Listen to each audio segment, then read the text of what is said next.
What's going on, everybody? C4 here. Welcome back to the channel. And today on Championship Sunday, wanted to keep it light. Didn't really want to play Madden too much. So I was like, mock draft. It's been a little bit since I've done a mock draft. Mock drafts are entertaining. They're always fun to talk about. And I've only done one Philadelphia Eagle mock draft. And that was once Philadelphia secured the number 6 pick. I went through that mock draft, kind of acting as if I was the general manager, because at that point, I was hoping that Howie Roseman would be fired. But he's not. He's still here. And in that first mock draft, I got Ja'Marr Chase in the first round. And then just to get to the pick for our start of this video, Ja'Marr Chase is already off the board. Then again, it does feel like if Miami truly is in a position that they want a wide receiver here at pick 3, you know, obviously it's convenient, but it does feel like if wide receivers in play, Devontae Smith might be the more realistic option to reunite him with Tua Tagovailoa. And I do think, regardless of what I'm doing in today's mock draft, that's my dream pick right now at pick 6. If everything goes well, Philadelphia ends up with Ja'Marr Chase. Now, Philadelphia, since I've last talked with the Eagles in a draft sense, has a new head coach. Nick Sirianni is coming over, the offensive coordinator from the Indianapolis Colts. We don't really know anything else. When I'm recording this on Friday night. Philadelphia hasn't even introduced him. We have no idea about what he's going to hire as an offensive coordinator, defensive coordinator. Schemes are up in the air right now. But I kind of want to do this mock draft from the approach of, okay, we have Nick Sirianni. What is he known for from his scheme? And how could this now change how Philadelphia ends up drafting? And the proposed start of this mock draft is from, I think, the best X's and O's follow, really good draft follow for Eagles Twitter, and that's Benjamin Solak. And he made a tweet essentially saying that, you know, what are we getting in a Nick Sirianni scheme? He loves 2 tight end sets.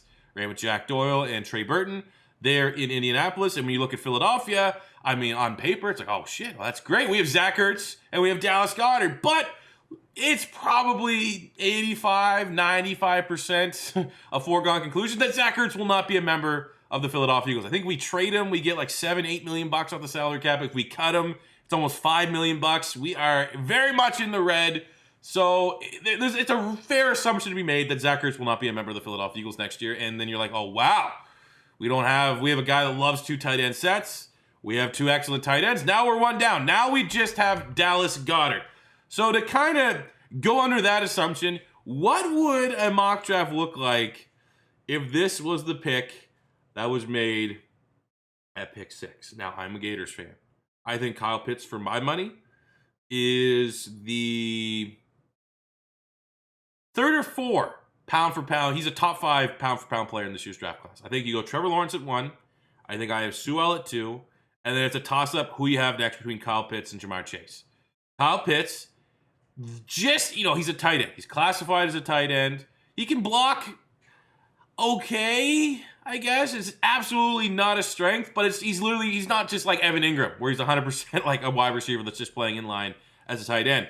But there's a legitimate claim that, like, if Ja'Marr Chase is off the board, no respect again to Devontae Smith. But if you're a team that's put off by the frame of Devontae Smith, 170 pounds, whatever it is, Kyle Pitts could be your wide receiver too. Kyle Pitts absolutely can move to wide receiver. He's not that much bigger than Chase Claypool. You know, he's not that much bigger than Calvin Johnson kind of thing. Like, he absolutely can be a wide receiver at the next level. So the question is, if we move on from Zach Ertz, 2 tight ends is paramount in a Nick Sirianni offense, what would a Philadelphia Eagles mock draft look like with Kyle Pitts as the first selection? I would say, we know we have a general manager in Howie Roseman that we've seen with the J.J. Arcega-Whiteside. We've seen it with the trading up to get Andre Dillard. We've seen it with the Jalen Reagor selection. We have a general manager that thinks he's the smartest guy in the room. And when you're the smartest guy in the room, that's when it comes with, like, they made what pick? As we saw last year with Jalen Hurts. So if I was looking at all the candidates in the first round, my God, Trey Lance is still available. No, not going to do that. But, no, not doing that. But, no. If there had to be a smartest guy in the room type pick that is made by the Philadelphia Eagles, I think it definitely helps a little bit that I am a Florida Gators fan. I think I could kind of get on board for Kyle Pitts because I truly think he's just a receiver. You can't really say he's a tight end. You can't say and disrespect and say, oh, he's a wide receiver that's playing tight end. He's a receiver, and he is very much as they build him at Florida, a unicorn. He is so damn good. I think he's Philly. He's from Philly. So what would happen? How do we finish out the rest of this draft? 37, 70, 134, 140, 165. We got 198 if the first selection is Kyle Pitts. So that is what I'm going to try to achieve today. 5 minutes to get through all the rigmarole here. Let's do this mock draft. So the hypothetical is done. We have Kyle Pitts in the first round. How do we address the rest of this draft? Now, this is where it's tricky because we don't have a coaching staff around Nick Sirianni, and we don't know who the OC is. We don't know who the DC is going to be. We can just make an assumption, at least when it comes to the defensive side of the ball, because that's where I think pick 37 needs to go. We're most likely staying in a 4-3. They're talking about maybe the defensive back from the Colts could be coming over. I have no idea why we're not considering Marvin Lewis, to be completely honest with you. But looking at pick 37 for the Philadelphia Eagles and the board that is here. Now, it's a Howie Roseman pick to build in the trenches, and I think there's some great value here at pick 37. I would not be upset, even though we might not have the same heavy D-line rotation that we did under Jim Schwartz, and this new DC might keep Fletcher Cox and Javon Hargrave out there for a dominant amount of the snaps. Davion Nixon, Jay Tufele, Marvin Wilson, not so much the guy whose name Unwuzurike, but Twyman. I am super high on Jalen Twyman. I have a first-round grade on him. I don't know why these sites keep sleeping on him. Look at 2019. He was unblockable. He's baby Aaron Donald. But Nixon, Tufele, Marvin Wilson, Twyman, if that is Howie Roseman sticking to the trenches, wouldn't hate that pick by any means. You look at edge rusher, Boogie Basham still here. I have a fringe first-round grade on him. Jalen Phillips is here. I have a first-round grade on Jalen Phillips. I don't think he necessarily would still be here. I think almost everybody at this point in the draft stage has a first-round grade of Jalen Phillips.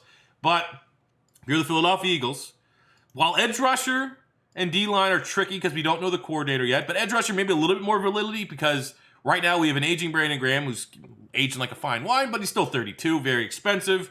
We're going to have to wait and see and hope that Josh Sweat can develop into a starter. There's a lot more uncertainty at defensive end than there is on the interior of that defensive line. So I think Jalen Phillips right now is a prime candidate for a juicy pick 37.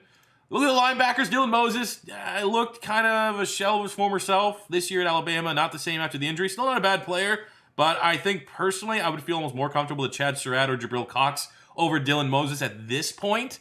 So that's obviously linebackers, a major position need for the Philadelphia Eagles. You look into the secondary here. At corner, we have Stokes. Asante Samuel was really good, but a slot. We need outside corners. So Eric Stokes, Tyson Campbell, and Adebo really are the big outside corners that are going to be considered, early second-round picks. You look at safeties. I think Moehrig and Javon Holland are very, very good players as well. But for me and the Philadelphia Eagles right now, I think we debatably need 3 corners at this point. And when you talk about a corner, you're more so in the discussion of like, we need a good athlete. We need what can't you teach that hopefully we can coach up? And right now, outside of Darius, we have a bunch of slots. So I think while Jalen Phillips unrealistically most likely wouldn't be there at 37, I think if he was there, I don't want to just ruin the mock draft by taking a guy that most people, like this just isn't updated rankings.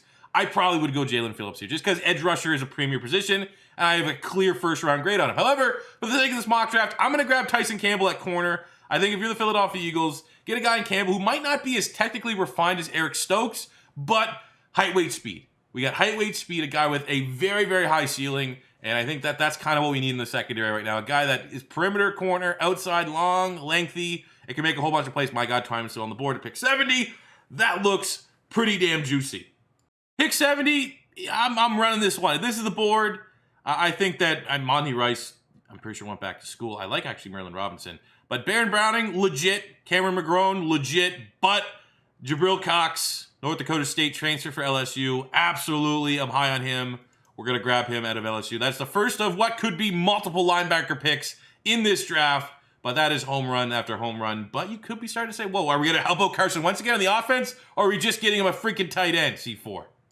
So pick 134. Here's where to get a little bit outside of the box. I think at 134, I think Pete Warner's interesting for Ohio State. I think he's a legit shot at being a nice linebacker. Charles Snowden, a little bit different, body type 6'7". I think he's more of a 3-4 end. But in the same vein, I'm looking here. Ambry Thomas wouldn't be bad. I actually would be seeing if I can get him at 140. Kelvin Joseph, intriguing, pure defensive back, play corner and play safety, the LSU transfer. You look at straight up safety, LeCount, Richie Grant look pretty good. But for me, for my money, at this spot, I'm going with a project. And the last project we took mid-round as an edge rusher, Josh Sweat. This time, I'm grabbing Jordan Smith from UAB. Jordan Smith, 6'6".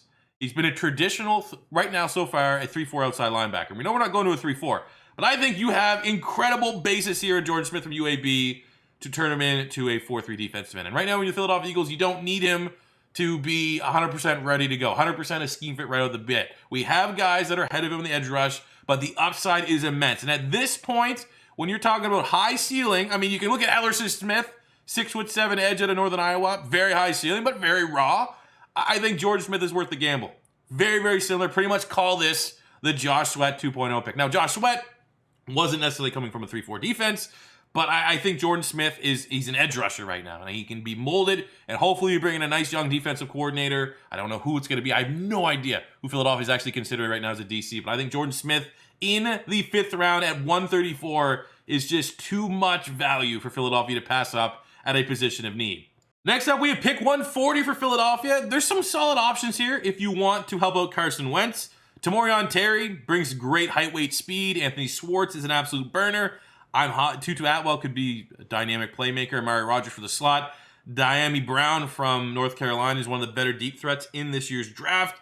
I still just think the value is on the defensive side of the ball. When you look at Philadelphia, we just need help at corner, man. We need help at corner. So I'm going to grab Ambry Thomas, the corner from Michigan. 6 feet tall, outside corner. Going to be a big Senior Bowl. A lot of people right now in the scouting community are saying that, when it comes to guys that can improve their draft stock at this Senior Bowl, especially because it's going to be a very, very weird combine process with no combine and everything's going to rely on pro days. Ambry Thomas has a chance to really kind of take hold and become more of an established name. And these guys here that are going to be day 3, it's a logjam. No one really knows who's going to kind of get to the top of these day 3 picks. And I think Ambry Thomas from Michigan, great body of work, stellar base in terms of skill set. It'll be interesting to see just how fast he is. But I think for Philadelphia, it's a solid corner that we just need to get depth at guys that can play on the outside, so we don't have to be having like Rudy Ford playing corner if an injury crisis strikes again. Last couple picks here for the Philadelphia Eagles. This is a tough decision to make because I think for one of these spots, I want to grab a wide receiver, and the wide receiver board is still real juicy. Really, really, really juicy. I think absolutely I would jump over Schwartz. I'd jump over Rodgers. I'd jump over Brown at this point.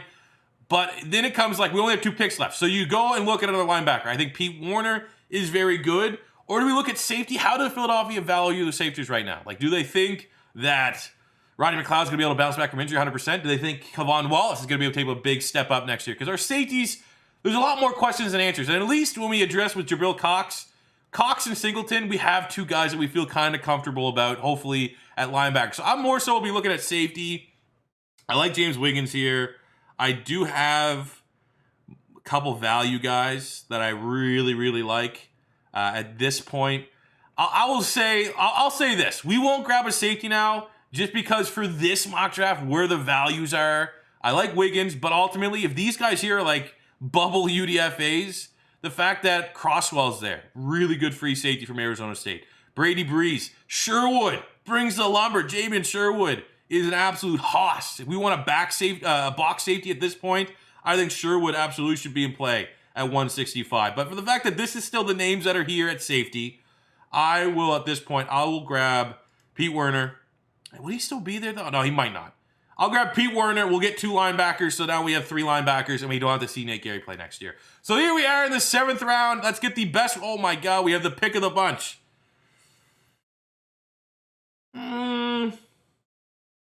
This is tough. I think Brown's the better deep threat. I think Rodgers is the better football player. Philadelphia hopefully has their deep threat in Jalen Reagor. Hopefully, Quez Watkins can emerge as that deep threat. So we just need a guy that maybe is a little bit more dynamic than Greg Ward in the slot. I would be absolutely shocked and baffled if Amari Rodgers is still here in the 7th round. But that will be my final selection here for this hypothetical. Nick Sirianni grabbed Kyle Pitts in the 1st round mock draft. We got Kyle Pitts. As honestly, if he comes to Philadelphia, he'd be tight end 2 behind Dallas Goedert and wide receiver 1, honestly, for the Eagles. That's how bad things are right now. Then we grab Tyson Campbell, who can play on the outside of, it is also one of those things, though, you never want rookie corners playing. You know, it's just one of those awkward, like, they're not going to be good right away. It's a massive learning curve coming from college to the pros. But Tyson Campbell has the upside to be that other outside starting corner next to Darius Slay. We got Jabril Cox, who's an incredibly versatile linebacker that is immediately an upgrade over Nate Garrett. I think should be linebacker too. And then, you know, for a linebacker, you know, it's this Pete Warner one. You could have slotted in a safety here because maybe the Eagles are obviously still going to be high on Davion Taylor. We burned a 3rd-round pick on him. So, you know, if you could go back in time, you know, again, the Werner selection, you could flip that out for a safety if Philadelphia is still all there on Davion Taylor. But I didn't see a whole lot. We got Jordan Smith as a developmental edge rusher in the 5th round. Ambry Thomas, outside corner, backup depth. Pete Warner as a very legit BPA-type linebacker. Again, now in hindsight, could have probably went safety there if Philadelphia is still on board with Davion Taylor. And then the 7th round, we get a guy that's, you know, as much as I like Greg Ward as a next Eagle fan, Amari Rodgers is a lot more dynamic of a playmaker from the slot position. Would give us a little bit more juice. And hell, he could probably even play outside. He's a hell of a football player. Very good. And that's my mock draft. So let me know what you guys think about it in the comment section below. Understanding that really the only change in hindsight, it's a mock draft. You can reevaluate at the end. I probably would have grabbed a safety here. James Wiggins from Cincinnati. Sherwood from Auburn. If we wanted more of a box safety, that would have been the selection there in the 6th round. But let me know what you guys think about it in the comment section below. We'll be back tomorrow on Monday. I'm not forgetting about the Philadelphia Eagles main channel franchise. It's just I'm kind of stalling because I have to, and I kind of want to update my 2021 and finish my 2022 draft classes before I get going in that series. So most likely tomorrow is going to be the Chicago Bears flashback rebuild, which is all going to be coming to you guys in one big video. It's not going to be split up like the previous ones because you guys voted on it. And other than that, enjoy Championship Sunday tonight, fellas. If your team's in the games, I hope they win. If you're just a neutral, let's hope all these games are all-time classics. And I'll see you guys back here on the channel tomorrow. Thanks for watching. Like, subscribe, all that good stuff, and peace out.